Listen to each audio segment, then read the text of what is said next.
running a marathon on a tightrope with a hangover, blindfolded, and carrying 50 pounds on each arm. I had a relapse in 2014 that was the worst I'd ever had, and I honestly thought it was going to kill me. I lost the ability to walk, really. I couldn't get out of bed, and everything I did was such an effort.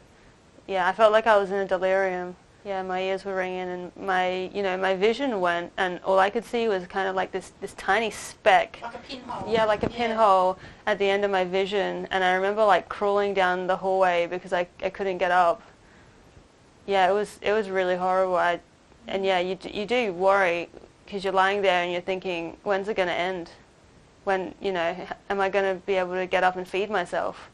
And the nausea is so bad as well that, it's not just a matter of like getting the food. It's a matter of like if there was food placed in front of me, I don't even think I could eat it. It's days where it's so bad you can't turn over in a bed, you can't eat, you can't drink, you can't think, you can't speak. You're struggling for even the basest human functions of breathing. That is too much on the really bad days. Oh yeah, I've had trouble breathing, and that's probably that is so much effort. People don't understand how much effort is breathing. It's just that it just doesn't get me. When you don't see me when I'm bad because I'm in a bed and I can't think. That's why you don't see it as at a worst. Brushing your teeth is an exercise. Getting out of bed is an exercise. Changing your clothes is a treat. Oh, changing your clothes is just... Yeah. No one else knows what it's like to need to take a rest after having a shower. Yep. People take for granted being able to have a shower. That is something that I absolutely dread. People don't understand the amount of work that has to go into it. You have to have clothes ready. So you have to have all that stuff together. You have to be able to get undressed by yourself, get into the shower and scrub your body. Now, for a normal person, that's easy. You just bend down. But if someone has POTS or hypertension, they bend down. We black out. There is... Yeah, I just don't bend down. I just like so you can't clean your body properly. Yeah. This is just showering. This isn't showering and washing your hair. That's a different thing. That you have to have... I have to have a chair in the shower to do that because it's so much standing, so much moving. Holding my arms up for that long is just... It's agonising, but it's also... I can just feel my muscles with no energy, and so it's a pure half-assed job doing it, quite frankly, and that's why I wear these. It sort of covers up all the sins. Every day you wake up, you don't feel refreshed from your sleep at all. It's not a matter of whether you feel okay or don't feel okay, it's a matter of how bad each symptom is and how much each symptom is going to limit you that day. There's a really big difference between a good day for me and a bad day. Yep. On a good day, I can go to work, get up in the morning, and I can get through a 5-hour day at work with a half an hour break and go home and rest and be able to make dinner. Yep. And that's my day. But on a bad day, Yep. I can't get out of bed in the morning. On a bad day, it's really difficult to be able to lift a mug of tea. It's really difficult to walk to the car, let alone remain like concentrating on a road to go anywhere. I can't walk into the supermarket because it's just so overstimulating. Yeah. And on a bad day, or even on a medium day, if I've had a long day, I can't sit in a room with bright lights. I can't be in a room with loud noises or even normal sized noises. I always have to get my partner to turn the TV down. Yeah. And on my very worst days, it's a dark room, can't have a TV, can't have any music, no sounds, no strong smells, no nothing. It's just me in a dark room because that's all that I can manage in that day. Yeah, about a year ago I was in a wheelchair at times. I rarely left the house, and when I did I was in a wheelchair because it was just too exhausting to walk more than just to the car. My exercise was walking to my letterbox and back once a day. That was my exercise. That was prescribed by my exercise physio, and that was outside of my capacity some days. Probably 2 car lengths outside my front door. But it's very evident that people see you as being healthier than you are. Oh, that's yeah. The point of people don't really see you when you're really unwell. People don't. We're away. We're hidden. Week in bed, and then you get up and you go out, and people are like, "Oh, you're fine," and then like 2 days later, you're spending another week in bed. Having a chronic illness is not just about experiencing difficult physical symptoms.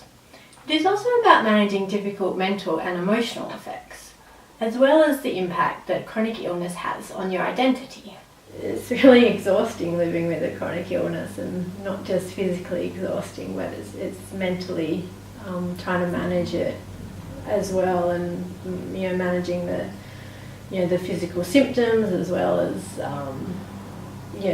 the mental symptoms. I can already feel my brain starting to get tired and words aren't coming as clearly. Even though I've had it for 11 years now, and I think I managed my condition quite well, and it still gets really frustrating, and I still have to deal with disappointment and and a sense of grief and loss and frustration. It does feel very lonely, and it's alienating from your peers who are going through the same thing, because they can never fully understand what you're going through. I think for me, becoming unwell when I was so young, so I was 23, and I know others have become unwell much younger than that. I felt like I slept away several of the, what people say the best years of your life, your Absolutely. early 20s, and while my friends were busy out having fun and enjoying their lives and advancing their careers and traveling. I mean the all fun sorts. things and The fun and but also the things, goals. And getting married and starting families, and I'm just like, if I have energy, I might be able to place an online order for the groceries today. I felt at times, even, in the past 6 months, I'd lost quite a lot of my identity, and sort of had to rebuild in forming a new self. Although there's acceptance, there's the anxiety about, will I be able to do this in the future? Can I get back to this sort of stability of income or permanency in a job, or will I ever be able to live family independently? That's right, the independence. I think loss of independence is quite key.